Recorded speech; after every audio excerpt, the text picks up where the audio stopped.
Listen to me. If there was a wise man who would ever think of this, they would say in order to be superior to the man, you've got to be the man. For I am the man himself.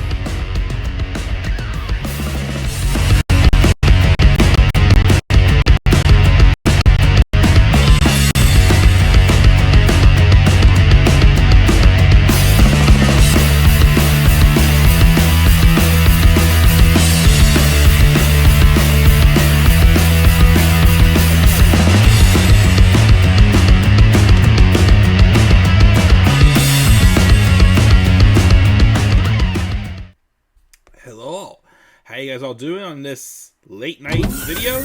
This is the Club of the Man 1993, and we are not here live. This preview and predictions video is pre-recorded, unfortunately.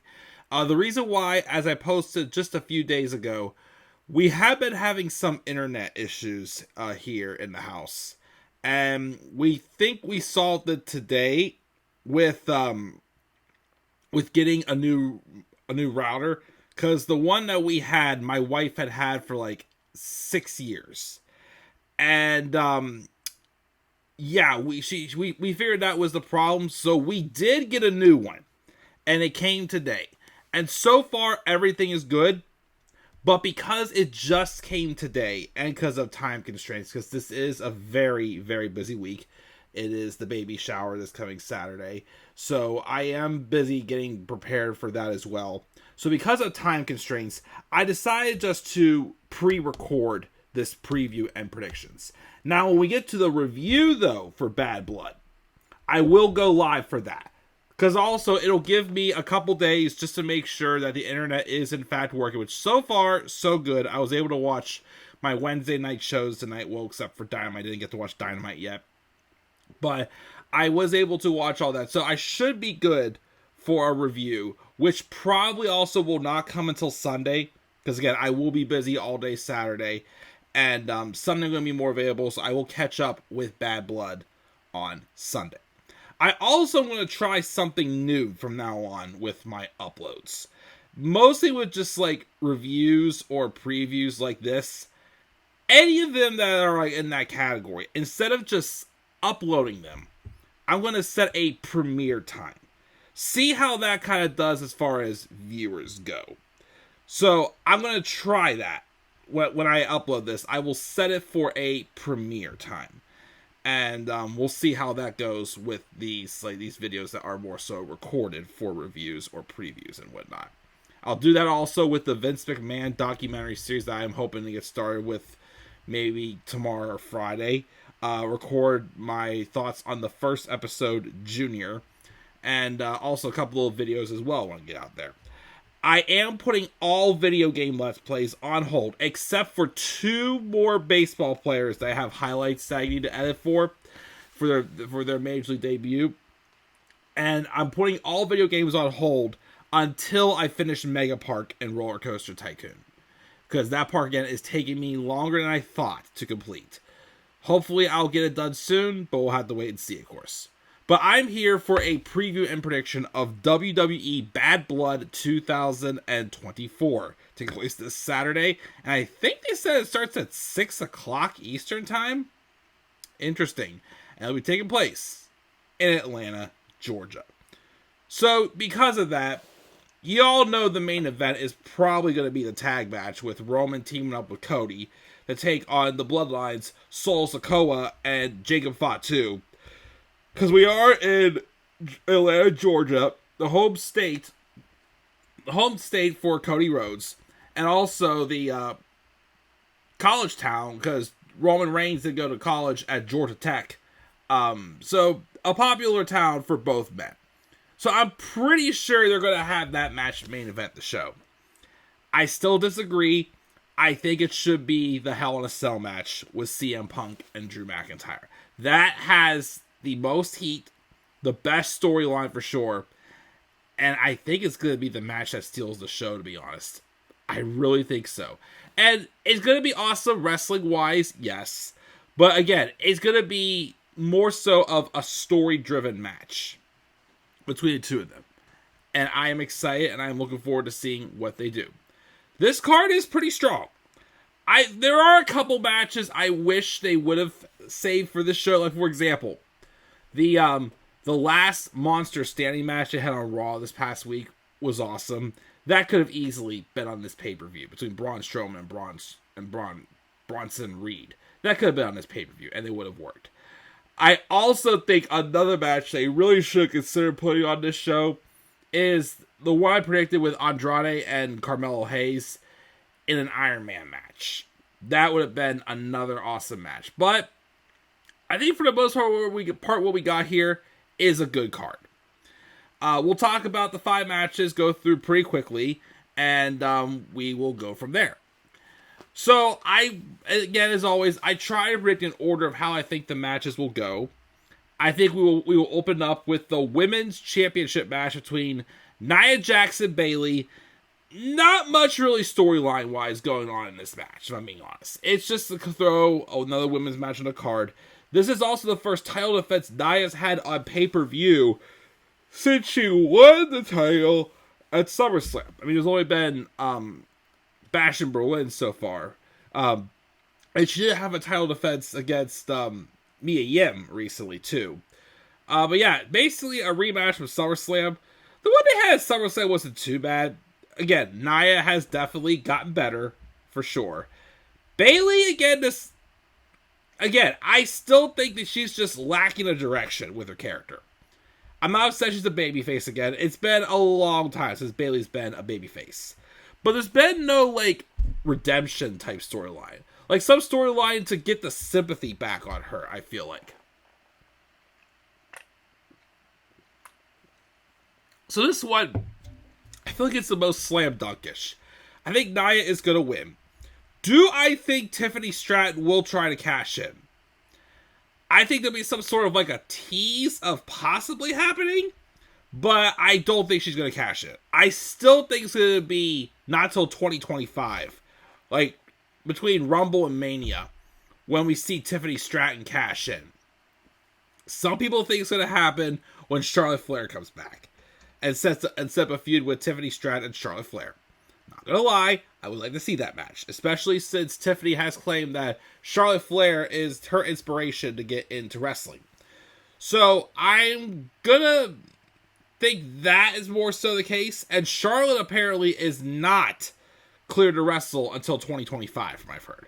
So it's still gonna be a bit before we see Charlotte. Maybe she returns at the Rumble, who knows? But yeah, Nia Jax is definitely retaining over Bayley. That's a slam dunk in my opinion. The second match on the card, which not as predictable, I feel like, is Damian Priest and Finn Balor. 1-on-1, no stipulation. This match will be good. Again, every time I see a listed for these two to have a match, which has happened a couple times, I instantly think back to In Your House 2020 in NXT. That was still, in my opinion, Damian's breakout match. The match that really put him on the map and got people talking about him, I feel like. And I think they can put on another match again. I think right now Damian Priest is on fire. Although, I think it may be more so because just everything with the Judgment Day has gotten very, very repetitive, I feel like. I feel like they're starting to book Damian and Rhea a little too strong as faces. Dominating, yes, but I think that they're maybe a little bit too strong. Because my thing is after they're done with Judgment Day, where do they go next? And Finn Balor, although yes, I think Finn Balor is awesome, I still feel like it's still been a while on the main roster since we've really seen him put on like a eye-catching clinic. Not saying his matches are bad, it's just they're good but very standard. So I'm kind of hoping this match kind of puts him back on the map as well. I think Damian Priest is going to win this match, no doubt about it. So I want to go with him. I think Damian will win. Then we have the Women's World Championship match. Liv Morgan, the Women's World Champion, taking on Rhea Ripley. with Dominik Mysterio locked in a shark cage. And I believe this is the first time again since Extreme Rules 2018 when James Ellsworth was Asuka's freaking pinata. I think we will this is the first time since then we're seeing the shark cage come into play.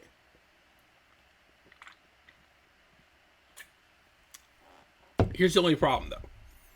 I still feel like, despite the fact they locked up Dom, and I know they probably had to do this because they didn't want to give both, they didn't want to do 2 Hell in a Cell matches. I get that. I just still feel like, though, that although you have Dom locked up, the rest of Judgment Day could easily interfere in this match. And that's just my problem is, like, you need a match where Judgment Day cannot interfere. And then some other swerve happens, I feel like. So, I don't think Dominik Mysterio is going to be, slipping through the cage like Enzo Amore did. Or, I don't know, maybe drop some sort of weapon of choice from the cage when the referee's not looking. They could do that. I just also don't think Rhea's going to win. I just still think it's too soon to put the belt back on Rhea, and it's too soon to take the belt off of Liv, because she's got a lot of heat right now. I feel like this is something you have to continue to roll with for a bit with Liv. Maybe to the end of the year, maybe, not sure, but I feel like this is something that you can't just end on a random B pay-per-view. So I think that, and I don't know who right now, maybe a Carmella, maybe an Alexa Bliss. I'll hear Alexa Bliss not back until 2025. She'll most likely be with the Wyatt 6. But if I'm being honest, I don't know who it would be, but I feel like someone new has to help Liv beat Rhea. Like someone different. Who that'll be, I don't know. I mean, I doubt they'll grab some people like the Pure Fusion Collective. Not really feeling that one. I don't know if they'll call someone up from NXT, like, could do a Roxanne Perez and a Cora J. Maybe Cora just came back on NXT this week. I don't know. I just feel like someone new is going to get pulled into the Judgment Day. And I think that's how Liv will retain. I think Liv will retain the title. Again, I just still think it's too soon to drop the title and end this run with Liv. But again, somebody else will help Liv win and not Dom. So that's our prediction there.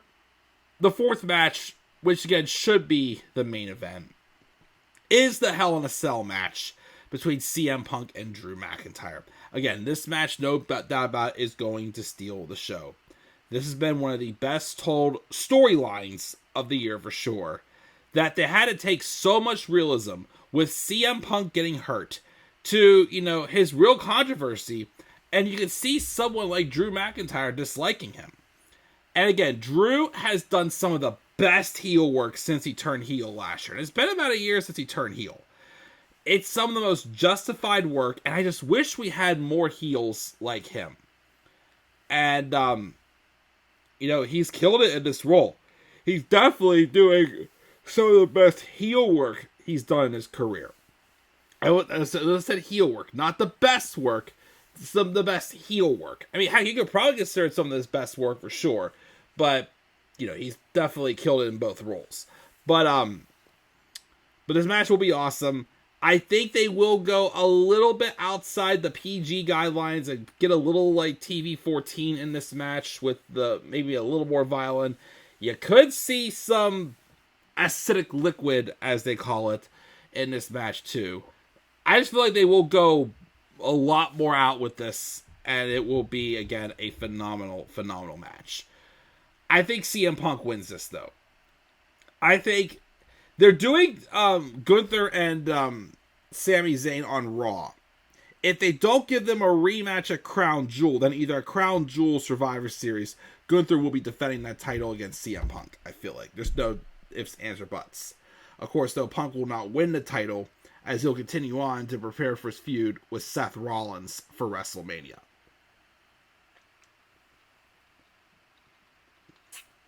As for Drew, not sure. But he, of course, will probably find something else to do to keep himself relevant. As he should. So there's that one. And finally, the main event. Cody Rhodes and Roman Reigns versus SIkoa and Jacob Fatu. Like I said, on any other show, I would have been okay with this main eventing. I just still don't like it main eventing because, again, we got Drew and Punk. That is definitely the bigger match. It's a Hell in a Cell. But instead we got this tag team. Cody and Roman team up for the first time ever, causing some friction with Cody and his friends. And understandably, most of these people have, been just violated by Roman Reigns over the past 4 years. So why would anybody want to trust him? I mean, he himself even says he's still the same guy, but, the Cody, they both have a common enemy. They're both trying to take out the Bloodline, although they're not going to succeed this time. I think we will see Kevin Owens or Randy Orton turn heel on Cody and cost him and Roman the match. I think that is what's going to happen, and it will lead the Bloodline to win. Although I would appreciate more if they won clean, because let's face it, the Bloodline, especially Solo, needs a clean victory. Again, character-wise, Solo's been one of the best character-wise all year. But other than that, again, he really has not done it in the ring. He's not really won any big matches in a long time. So, a win here could work, but I still kind of wish it was clean. Also, when are they going to be doing Roman versus Solo?